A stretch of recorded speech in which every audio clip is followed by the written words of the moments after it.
Lo básico para un técnico de enfermería. Toma una hoja o algo para anotar y analiza qué de esto ya dominas y qué vas a necesitar estudiar. Lo básico, lo esencial. Si no tienes esto bien resuelto, lo demás no sirve de nada, ¿ok? Si no tienes lo que voy a decir aquí, lo demás no va a servir, no va a despegar, va a ser malo para ti, ¿de acuerdo? Aprovechando, no dejes de darle like, compartir, suscribirte y enviar este video a tus colegas que son técnicos en enfermería, porque gente es básico.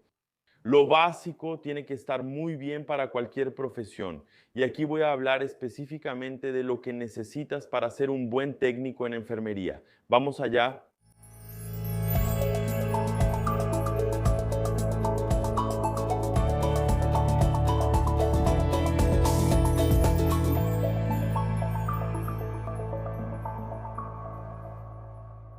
Apunta ahí, mira, signos vitales. Ah, Edra, yo sé, pero mira que tú no sabes signos vitales.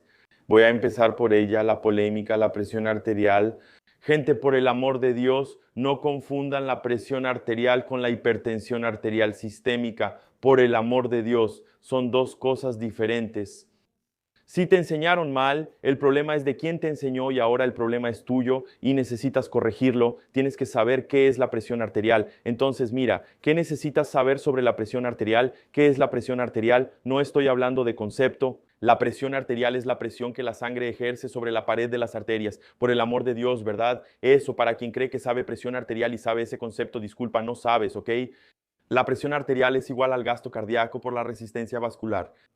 El gasto cardíaco es igual a la frecuencia cardíaca por el volumen sistólico. Eso sí es saber de presión arterial. Si no sabes eso, entonces no sabes de presión arterial. Si sabes los valores de presión para la enfermedad, eso no es presión arterial, eso ya es la enfermedad, ¿entiendes? Eso ya es la enfermedad. Entonces, eso está fuera del alcance de la presión arterial. Segunda cosa sobre la presión arterial. Verificación, la técnica de verificación de la presión arterial. Existe una técnica, el 90% lo hace fuera de la técnica. O sea, el 90% no sabe verificar la presión arterial según el manual, según la directriz. ¿De acuerdo? Entonces, primer punto, signos vitales. De los signos vitales yo destaqué la presión arterial. La presión arterial no es solo un concepto, es entender a fondo qué es la presión arterial.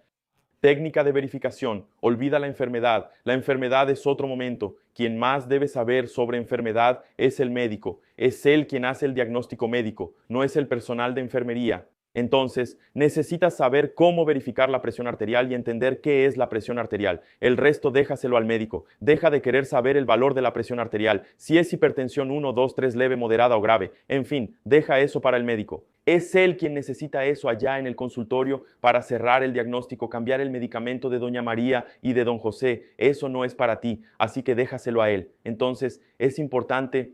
Lo importante es que sepas cómo verificar la presión arterial con la técnica correcta y qué es la presión arterial. Deja la enfermedad de lado, ¿de acuerdo? Segundo punto, frecuencia respiratoria. ¿Qué es la frecuencia respiratoria? ¿Cuáles son los valores? ¿Qué significan los términos más comunes? Apnea, taquipnea, hiperpnea, hipoventilación, hiperventilación. El paciente está respirando con taquipnea e hiperventilación. ¿Qué significa eso? Una cosa no tiene nada que ver con la otra, pero las dos pueden estar juntas. ¿Qué significa clínicamente para tu paciente? Entonces necesitas saber qué es la respiración, porque a partir de ahí ya ganamos una herramienta que no son signos vitales, pero forma parte. Yo hablo de ese dato vital que es la saturación. En un momento más hablaré sobre eso.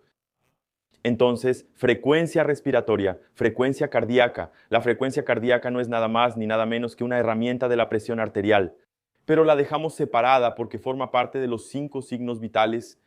Entonces, frecuencia cardíaca. Tenemos diferencias para pacientes adultos y pediátricos. Tienes que saber eso. Los valores de referencia son diferentes, pero de hecho, ¿qué es la frecuencia cardíaca? ¿Qué es la frecuencia cardíaca? ¿Qué es el latido cardíaco? ¿Quién hace que el corazón lata? ¿Por qué late el corazón? ¿Por qué aumenta o reduce la frecuencia cardíaca? ¿Y quién hace eso? ¿Cuáles son los neurotransmisores involucrados? ¿Cuáles son los receptores involucrados? Eso sí es conocer la base de la frecuencia cardíaca. Si no sabes cómo la frecuencia cardíaca aumenta o disminuye, solo sabes el valor de la frecuencia cardíaca, lo siento, no aprendiste sobre la frecuencia cardíaca, solo aprendiste el valor de referencia. Entonces necesitas estudiar. Y la otra cosa es la técnica para verificar la frecuencia cardíaca. ¿Dónde se puede verificar la frecuencia cardíaca? Solo en el tórax del paciente. Entonces existe una técnica que vas a realizar en la región del quinto espacio intercostal de la línea hemiclavicular del lado izquierdo. Hay un punto de ERB, puedes verificar ahí, puedes hacer la auscultación por ahí. Y no confundas la frecuencia cardíaca con el pulso. Entonces tenemos pulsos radiales, femorales, carotídeos y varios otros pulsos. El pulso refleja, es una onda de reflexión de la contracción. Eso no es frecuencia cardíaca, eso es pulso, porque si fuera lo mismo tendría frecuencia cardíaca aquí, no pulso. Entonces, si hay pulso, es otro nombre, significa otra cosa. Así que no confundas frecuencia cardíaca con pulso. Son dos cosas distintas, aunque sean similares, ¿de acuerdo? Ya hablé de presión arterial, frecuencia respiratoria, frecuencia cardíaca. Temperatura. Temperatura. ¿Qué es la temperatura? Por el amor de Dios, deja de decirlo mal. Fiebre alta, fiebre baja. Fiebre es fiebre. Ahora, los números de una persona que tiene fiebre pueden ser mínimos o muy altos. Entonces, no existe fiebre baja ni fiebre alta. Tú que sabes el valor de la temperatura, fiebre es fiebre y punto final. Ahora, el paciente tiene un aumento de temperatura. Eso es igual a fiebre. Entonces, tal vez quieras decir que la fiebre está muy alta.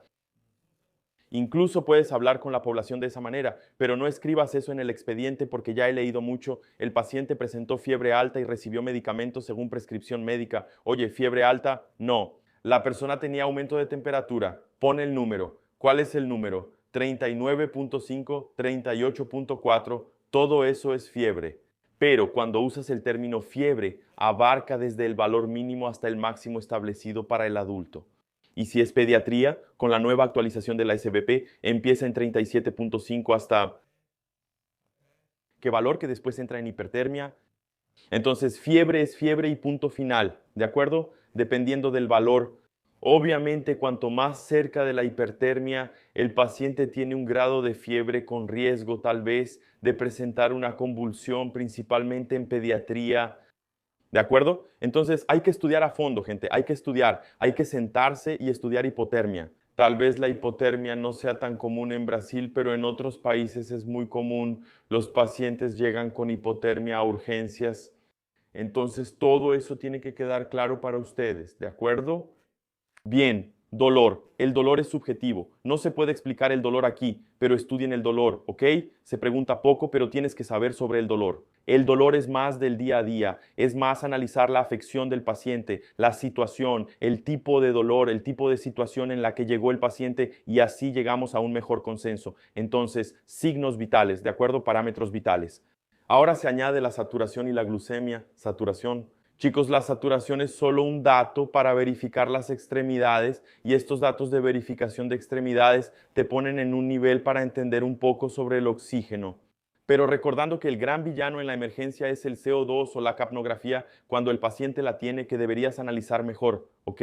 Glucemia. Aunque tenga valores de referencia, por el amor de Dios, es lo mismo. No confundas glucemia con diabetes. Son dos cosas diferentes. Glucemia es glucemia, diabetes es una enfermedad. No confundas glucemia con los valores de glucemia para diagnosticar la diabetes. Entonces, el primer paso es separa la enfermedad del contenido de la glucemia. Entonces, ¿qué es una glucemia normal? ¿Qué es una hipoglucemia? ¿Qué es una hiperglucemia? ¿Entendiste eso? Bien. La enfermedad es otra historia. Ahí está en ayunas y postprandial, hemoglobina glucosilada. Ahí hay otras situaciones interesantes para que podamos, de hecho, hacer los análisis ahí. ¿De acuerdo? Entonces, eso es sumamente importante. Hablamos de signos vitales, datos vitales, todo eso te va a ayudar en el monitoreo del paciente. Entonces, eso va a ayudar en el monitoreo del paciente. Bueno, ¿eso es todo para el técnico en enfermería? No. Hay cálculo de medicamentos. Necesitas dominar el cálculo de medicamentos. Ustedes van a preparar medicamentos y eso no es todo. Tienes que estudiar la administración de medicamentos. Entonces, anota ahí punción venosa, administración de medicamentos en general. Entender por qué estás diluyendo el medicamento, por qué ese medicamento no puede ser diluido, por qué ese medicamento obligatoriamente tiene que ser administrado en una bomba de infusión. ¿Por qué ese medicamento tiene una concentración por la que debe diluirse? No puede ser diluido. Entonces, no solo tienes que saber aplicarlo, tienes que entender el medicamento. Y si la prescripción viene equivocada, vas a hacerlo mal en el paciente, recordando que el coherencia no tiene nada que ver con el CRM. El CRM responde por él allá y tú respondes por ti. Y la cuerda siempre se va a romper del lado que no tiene suficiente conocimiento. Si eres tú, entonces te va a tocar a ti. Por eso lo digo. El más débil es quien no tiene suficiente conocimiento. Entonces te va a tocar a ti porque no estudiaste. Ah, Eder, pero quien tiene que saber del medicamento es el médico. El día que se rompa la cuerda, di eso allá en la audiencia, di eso allá en el juicio, dilo allá. Mira, yo no estudié ese medicamento. ¿Entendiste? Pero ¿por qué administraste un medicamento del que no tenías conocimiento si está en el código de ética que tienes prohibido administrar un medicamento que no dominas? Entonces es tu problema, tu culpa, tú vas a responder. Así que ya te estoy avisando que esto es básico, esto es lo más sencillo. Entonces, sobre medicamentos, amigo, el mundo es gigante. Hay muchas cosas que tienes que estudiar y todo eso es básico. Y para terminar, nota de enfermería. Todo lo que le haces al paciente necesita ser anotado, sea a mano, que ya casi no se usa, o en el sistema del hospital, ¿ok? Gente, esto es básico. ¿Hay más cosas? No, para la base es eso. Esto es lo más básico de lo básico de lo básico. Sabiendo esto, ya tienes la base. Pero mira, no te estoy diciendo que estudies el valor de referencia por el amor de Dios, ¿ok? No estoy aquí diciéndote que estudies conceptos y valores de referencia. Si quieres aprender esto más a fondo, tengo un programa llamado Técnicos de Alto Nivel, porque es un año intenso donde mis alumnos se sumergen bastante. ¿Hay algún alumno mío que vio el video hasta el final? Comenta cómo es el programa TAM para que ellos entiendan, ¿de acuerdo? Y otra cosa, hay lista de espera, no hay cupos disponibles, ¿ok?